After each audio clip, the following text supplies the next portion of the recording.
Sejam muito bem-vindos. A coluna Dose de Mercado é a sua atualização semanal sobre os principais movimentos da indústria farmacêutica e farmacêutica no Brasil e no mundo. A cada episódio, trazemos análises diretas e objetivas sobre tendências globais, crescimento de segmentos estratégicos, lançamentos de moléculas, aquisições e fusões, além de mudanças regulatórias que impactam todo o setor. O conteúdo aqui apresentado é elaborado a partir de informações disponíveis publicamente e verificadas por uma curadoria criteriosa. O áudio é gerado com apoio de inteligência artificial, garantindo agilidade e clareza na comunicação, sem abrir mão na qualidade e na confiabilidade das informações. Com a Dose de Mercado, você fica sempre um passo à frente nas discussões que estão moldando o presente e o futuro da saúde e da inovação farmacêutica. Olá, bem-vindos a mais uma conversa aprofundada aqui no The Deep Dive. Hoje, nosso foco está nas novas fronteiras da medicina, né? As terapias que receberam sinal verde da FDA americana, a Food and Drug Administration, em 2024. Para montar esse cenário, a gente usou os dados oficiais da própria FDA e também demos uma boa olhada em duas análises bem detalhadas, sabe? Saíram agora há pouco nas revistas Molecules e Pharmaceuticals. A ideia aqui é ir além do número bruto, tentar entender as tendências principais, o que teve de mais importante e o que essas aprovações mostram sobre como a indústria farmacêutica está funcionando hoje em dia. E para começar, tem um número que já chama atenção: 50. 50 novos medicamentos, aqueles que a FDA chama de inéditos ou novel drugs, aprovados em 2024. Pode parecer só um número, né? Mas tem muita história aí. Então vamos tentar desvendar o que está por trás disso. 50 novel drugs. Interessante que tanto a FDA quanto o artigo da Molecules chegam nesse mesmo número. Exato, 50. E ele está bem na linha da média que a gente viu nos últimos anos, ali entre 2018 e 2023, mais ou menos. Isso pode indicar, talvez, uma certa resiliência da indústria. Mesmo depois da pandemia e tudo. Pode sim, é uma boa leitura. Se a gente colocar em perspectiva, né? Em 2023 foram 55 aprovações, um pouquinho mais. Certo. Mas em 2022 foram só 37.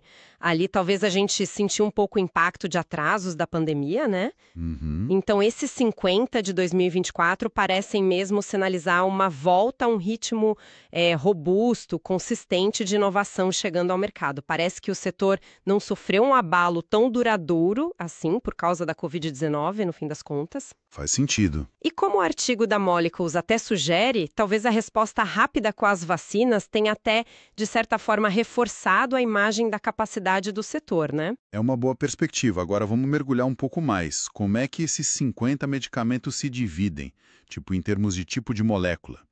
As fontes falam de biológicos, TIDES, que são peptídeos e oligonucleotídeos, e as pequenas moléculas, as mais clássicas. A Molecules dá um destaque para os biológicos. Sim, um destaque bem importante. Olha só, 16 das 50 aprovações foram de biológicos. Isso dá 32%, quase um terço. Uau! E para quem não está tão familiarizado, biológicos são geralmente moléculas grandes, complexas, tipo proteínas, anticorpos, produzidos por sistemas vivos, né? Certo. E dentro dos biológicos, 2024 foi um ano especialmente forte para uma subclasse. Os anticorpos monoclonais, os famosos mAbs. Ah, sim. Foram 13 aprovados. Isso é um recorde. Significa que 1 em cada 4 novos medicamentos aprovados no ano passado foi um mAb. 13 MABs.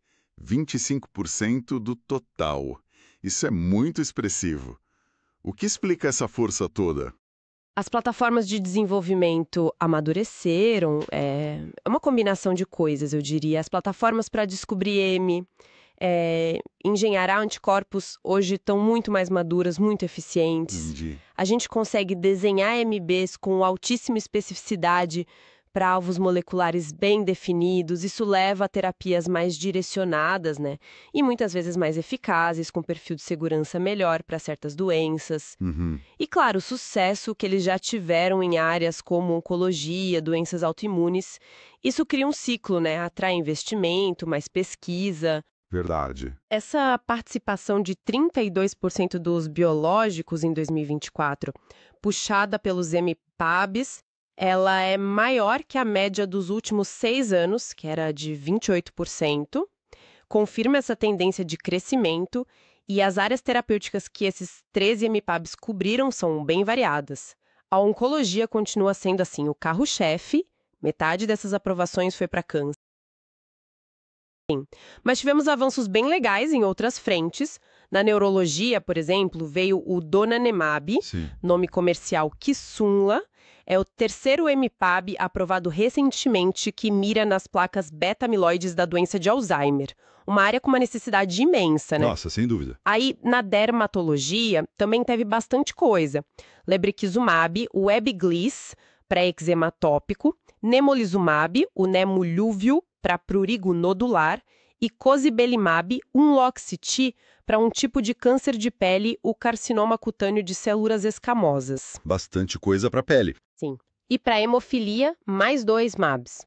Concizumab, a hemoderme, e marstacimab, Impavzi. Novas opções para controlar sangramento. Interessante ver essa diversificação além do câncer, né? Mas você mencionou algo que me chamou a atenção. A ausência de novos ADCs, os conjugados anticorpo-medicamento, em 2024. Eles vinham aparecendo bastante nos últimos anos. Tem alguma explicação para essa pausa? Pois é um ponto que as análises comentam. Não teve nenhum ADC novo mesmo em 2024. Claro, vários continuam em uso, em desenvolvimento. Certo. Pode ser só uma flutuação do ciclo, sabe? Talvez os candidatos que estavam na reta final não chegaram a tempo em 2024. Ou, quem sabe, pode ser um momento de reavaliar a tecnologia, refinar, buscar combinações melhores de anticorpo, o linker, a carga tóxica, para otimizar a janela terapêutica. Entendi. São complexos. São bem complexos. O desenvolvimento tem altos e baixos. É algo para a gente ficar de olho nos próximos anos, com certeza. Com certeza. Bom, saindo dos biológicos grandes, vamos para os TIDs, Therapeutic Oligonucleotides and Peptides. Em 2024 foram 4 aprovações, 2 peptídeos, 2 oligonucleotídeos, menos que os 9 de 2023, mas ainda assim quase 10% do total. O que se destacou aí? Sim, uma contribuição ainda relevante. E um ponto interessante que a Moléculas levanta é um certo ressurgimento, talvez, ou uma aplicação inteligente de uma tecnologia mais antiga, a PEGylação. Isso, conjugar a molécula com polietileno-glicol, o PEG. Os 2 peptídeos aprovados em 2024 usam isso para melhorar as propriedades farmacocinéticas, principalmente para fazer o medicamento durar mais no corpo, a meia-vida. Ah, tá. O primeiro é a palopectiriparatida, Yorvipath, para hipoparatireoidismo. A molécula ativa é um pedacinho do hormônio da paratireoide, o PTH1-34, que já existia num remédio mais antigo. Certo. A novidade aqui é como o PEG é ligado usando um linker chamado Transcon, que libera o peptídeo ativo de forma controlada. É um jeito de otimizar uma molécula já conhecida. Inteligente. O segundo peptídeo pegilado é a pegulicenina, Lumicite. E esse tem uma aplicação fascinante, eu diria. Não é um tratamento, é um agente de imagem. Imagem. Como assim? Você injeta no paciente, antes de uma cirurgia de câncer, por exemplo. A molécula é super bem desenhada, tem um peptídeo que é quebrado por enzimas que ficam mais ativas em tumores. Quando isso acontece, libera um corante fluorescente que estava apagado por outra parte da molécula, um quencher. O PEG ajuda na solubilidade e distribuição. E aí? E aí que o tecido do câncer acende, quando o cirurgião usa uma luz especial. Ajuda a remover o tumor com mais precisão, é uma ferramenta de diagnóstico ali na hora da cirurgia. Bem legal. Nossa, que aplicação engenhosa mesmo. E os oligonucleotídeos? Foram 2, né? Isso. O primeiro é o imetelstat rítelo para síndromes mielodisplásicas de baixo risco. É um oligonucleotídeo, tipo um análogo de DNA, que inibe a telomerase, uma enzima-chave para a imortalidade das células de câncer, digamos assim. Certo. O segundo é o olezarsen, Tringolza, para uma doença genética rara, a síndrome de quilomicronemia familiar, que dá uns níveis absurdos de triglicerídeos. Esse é um oligonucleotídeo do tipo antissense. Ele reduz a produção de uma proteína importante no metabolismo das gorduras e ele usa um sistema de entrega que a gente tem visto bastante, o GalNAc-ESC. GalNAc, eu já ouvi falar disso. Sim, ele direciona a molécula direto para as células do fígado. Isso aumenta a eficácia e diminui possíveis efeitos colaterais no resto do corpo. Esse direcionamento para o fígado com o GalNAc parece ser uma tecnologia bem importante para viabilizar essas terapias, né? Sem dúvida. É uma das grandes, histórias de sucesso na entrega de oligonucleotídeos. Permitiu vários medicamentos eficazes para doenças do fígado ou que envolvem proteínas feitas lá. Entendi. Ok, então temos biológicos fortes, MBEBs brilhando e TIDES com inovações na entrega e aplicação. Agora, vamos para o grupo maior em número. As pequenas moléculas, 30 aprovações. Mas, como a Molecules aponta, proporcionalmente, talvez elas não dominem tanto quanto antes. Talvez 1/3 se a gente tirar os ITIDES da conta, né? Exato. E aqui as fontes destacam umas tendências químicas bem marcantes. Exato. E o que é fascinante quando a gente lê os artigos da Molecules e da Pharmaceuticals é ver como certos tijolinhos químicos se repetem, sabe? Mostra as estratégias preferidas dos químicos medicinais. A primeira tendência que não dá para ignorar é o flúor. Está em todo lugar. 11 das novas entidades químicas não biológicas aprovadas têm flúor. Dá uns 32% desse grupo. Nossa, quase 1/3 também. Por que tanto flúor? Ele é um coringa. Ele pode aumentar a potência do remédio, melhorar a estabilidade metabólica, fazer durar mais no corpo, sabe? Ou mudar como ele atravessa as membranas das células. Certo. A gente vê isso, por exemplo, no Vosazidenib, Voranigo, para glioma, que tem 2 grupos CF3, ou no Resdifrar, Resmetiron, o primeiro para NASH-MASH, e no Ensartinib, Ensacouve, para câncer de pulmão. Essa onipresença do flúor é impressionante. Mas o artigo da Molecules levanta uma questão de sustentabilidade. Menciona os PFAs. Como isso se liga? O remédio em si é um PFAs? Essa é uma nuance importante. Geralmente, não é o medicamento final que é o problema ambiental do PFA. A preocupação que eles levantam é mais com os processos de fabricação.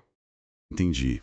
Para fazer alguns intermediários com flúor, ou até o próprio fármaco, às vezes, se usa reagentes ou se gera subprodutos que entram na definição de PFA. E a gente sabe que eles persistem no ambiente, né? Sim. É um dilema para a indústria. Como continuar usando os benefícios do flúor de um jeito mais sustentável? É algo para a gente acompanhar. Com certeza. E além do flúor? Outra tendência estrutural fortíssima: heterociclos N-aromáticos.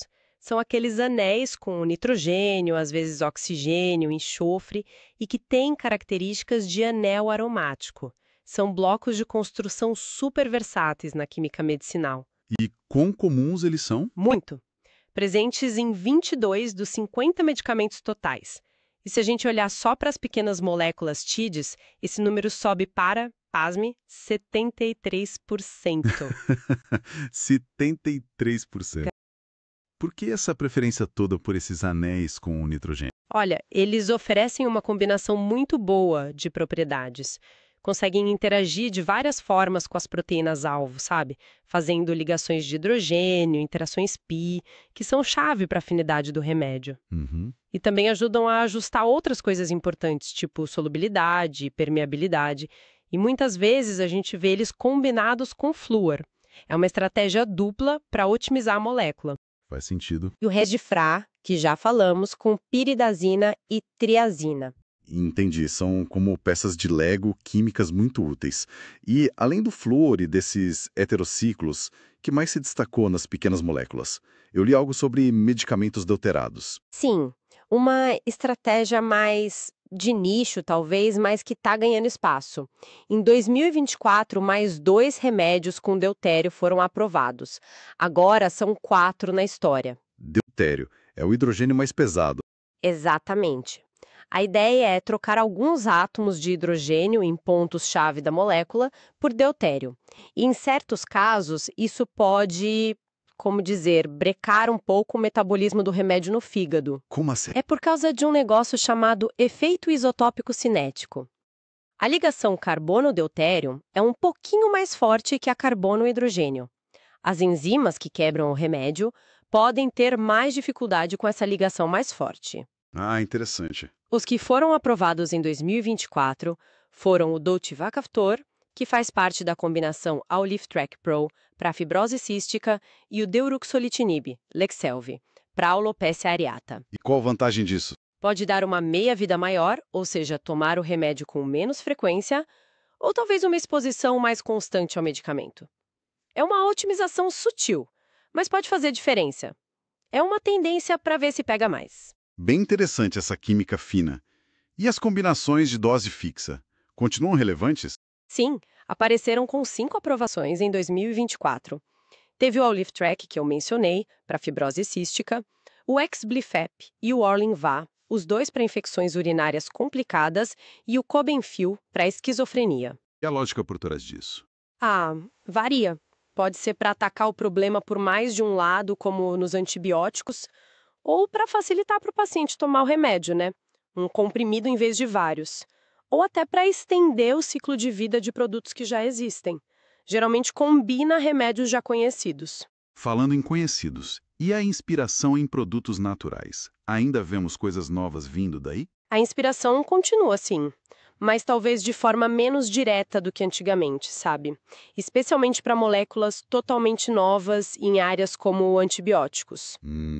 Por exemplo, o Zevtera, que é o Ceftobiprole, aprovado em 2024. É uma cefalosporina de quinta geração, e as cefalosporinas vieram originalmente de um fungo, né? Certo, clássica. Exato, e os antibióticos nas combinações Exbliflip e Orlin-Va também são de classes cefalosporinas e penens, que têm raízes em produtos naturais, mas o que os artigos comentam é a dificuldade que continua para trazer para o mercado antibióticos com mecanismos de ação realmente novos, sabe? O tal do de novo discovery. É difícil, né? Muitos dos novos são modificações ou combinações de classes que já existem, e isso não é só um desafio científico, é econômico também. O modelo de negócio para desenvolver antibióticos supernovos, muita gente acha que está quebrado, não dá retorno. É um ponto muito crítico esse dos antibióticos. Agora, mudando um pouco o foco da química para o impacto clínico. O artigo da Pharmaceuticals fala bastante dos medicamentos primeiros da classe, first in class. O que isso quer dizer, exatamente? E por que é importante? Ser primeiro da classe significa que o medicamento usa um jeito novo, um mecanismo de ação original para tratar aquela doença. Não é só uma melhoria de algo que já existe, é uma abordagem fundamentalmente diferente. Entendi. É inovação de verdade. Exato. É um indicador-chave de inovação disruptiva. A própria FDA reconhece isso. Muitos desses recebem a designação de Breakthrough Therapy, terapia inovadora, que acelera o desenvolvimento e a revisão. Em 2024, a Pharmaceuticals identificou 8 medicamentos assim, sinalizando avanços bem significativos. 8. Trazendo mecanismos inéditos, quais foram alguns exemplos marcantes? Tivemos vários com um potencial de impacto grande. O Resdifra, Resmetirom, que a gente já falou algumas vezes, talvez seja o mais emblemático. Sim, o de NASH. Exato. O primeiro tratamento aprovado especificamente para NASH-MASH não cirrótica com fibrose moderada a avançada, uma doença super comum, ligada à obesidade, diabetes, e que não tinha remédio aprovado até agora. Os autores da Molecules até chamaram de medicamento do ano de 2024. Uau, merecido então. Outro destaque é o Voranigme, Vorazidenib. É a primeira terapia-alvo feita especificamente para pacientes com glioma grau 2, um tipo de tumor cerebral, que tem uma mutação específica no gene IDH. Antes, as opções eram bem mais limitadas. Nossa, que avanço. Tem também o Sholhand, Mavorixafor, primeiro tratamento para a síndrome WHIM, uma imunodeficiência rara e bem debilitante, e o Crenessity, Crinecerfonte, o primeiro antagonista do receptor CRF1 aprovado, uma nova abordagem para controlar a produção exagerada de hormônios na hiperplasia adrenal congênita, a HAC. Esses exemplos mostram bem como ser primeiro da classe significa atender necessidades que não tinham resposta, né? Muda o jogo para os pacientes. Exatamente. Cada um deles abre um caminho terapêutico novo. E isso levanta a questão, né? Onde a ciência está conseguindo fazer essas rupturas e quais áreas ainda esperam por inovações desse tipo? Olhando para o conjunto todo, as 50 aprovações, quais foram as grandes áreas terapêuticas que mais receberam novidades em 2024, segundo as fontes? Olha, oncologia, sem surpresa, continua sendo uma área de muita atividade. Recebeu uma fatia grande das aprovações, tanto biológicos como os MBs, quanto pequenas moléculas. Com muitos inibidores de quinase ainda, imagino. Sim, muitos inibidores de quinase. Doenças raras também foram um foco importante. Vimos os exemplos de WHAC, HAC, o glioma com mutação IDH. E teve aprovação para Niemann-Pick tipo C, síndrome de quilomicronemia familiar. Outras áreas que receberam opções novas e importantes. Dermatologia, com coisas para eczema, prurigo nodular, alopécia, câncer de pele. Doenças infecciosas, apesar do desafio dos antibióticos que falamos. Distúrbios genéticos como fibrose cística, hemofilia. Certo. Imunologia, doenças inflamatórias, cardiovascular e metabólica, com o marco do Rezidifíria para NASH. E neurologia, claro, com a adição importante do Donanemab, o Kisunla, para Alzheimer. Foi um ano com uma cobertura bem ampla, na verdade. Realmente uma diversidade notável. Então, se a gente fosse resumir a foto de 2024, temos 50 novas aprovações da FDA, o que sugere uma estabilidade pós-pandemia no ritmo da inovação chegando ao mercado. Parece que sim. Dentro disso, a força contínua e crescente dos biológicos, com um ano recorde para MABS. Nos TIDES, otimizações como pegylação e entrega com GalNAc, mostrando refinamento. Nas pequenas moléculas, tendências químicas claras, flúor, heterociclos nitrogenados, o surgimento dos deuterados, combinações ainda sendo usadas, e a inspiração em produtos naturais, ainda relevante, mas com desafios principalmente para antibiótico. Exato. E, fundamentalmente, a chegada dos primeiros da classe abrindo caminhos novos. O que tudo isso significa? Parece um ecossistema de inovação bem multifacetado, dinâmico, né? Exatamente. É um retrato de evolução constante. Não diria uma revolução em todas as frentes, mas avanços sólidos em várias plataformas, biológicos, TIDES, pequenas moléculas quimicamente mais sofisticadas. Certo. A gente vê estratégias de otimizar o que já existe, convivendo com a busca por mecanismos realmente novos, mas, sabe, se a gente conectar isso com o quadro geral e tentar olhar um pouquinho além de 2024, o artigo da Molecules termina com uma reflexão que está pairando sobre o setor inteiro. E qual seria? Qual vai ser o impacto real da inteligência artificial, da IA, na descoberta e desenvolvimento de medicamentos nos próximos, 5, 10 anos? Ah, sim, a IA. Esse cenário de 2024 que a gente descreveu, embora robusto, ainda é muito baseado nos paradigmas de pesquisa e desenvolvimento que a gente já conhece bem, né? Verdade. A IA promete acelerar tudo. Identificar os alvos, desenhar moléculas, prever se vai funcionar, se vai ser tóxico. Talvez até otimizar os testes clínicos, de um jeito que a gente hoje só começa a imaginar. Como essa tecnologia, que está evoluindo tão rápido, pode remodelar essas tendências que a gente acabou de analisar? Será que vamos ver uma aceleração ainda maior? Uma mudança nos tipos de moléculas que chegam lá na frente? Essa talvez a grande questão para o futuro da indústria farmacêutica. Uma provocação excelente e muito pertinente para a gente fechar. A inteligência artificial é, sem dúvida, um fator que pode mudar tudo e que a gente precisa acompanhar de perto. Bom, esperamos que essa análise detalhada das aprovações da FDA em 2024 tenha sido esclarecedora, que tenha dado não só um resumo do que rolou, mas também umas pistas sobre o que está moldando a inovação farmacêutica hoje e o que vem por aí. E com essa reflexão sobre o futuro que a IA pode trazer, a gente encerra a nossa conversa de hoje.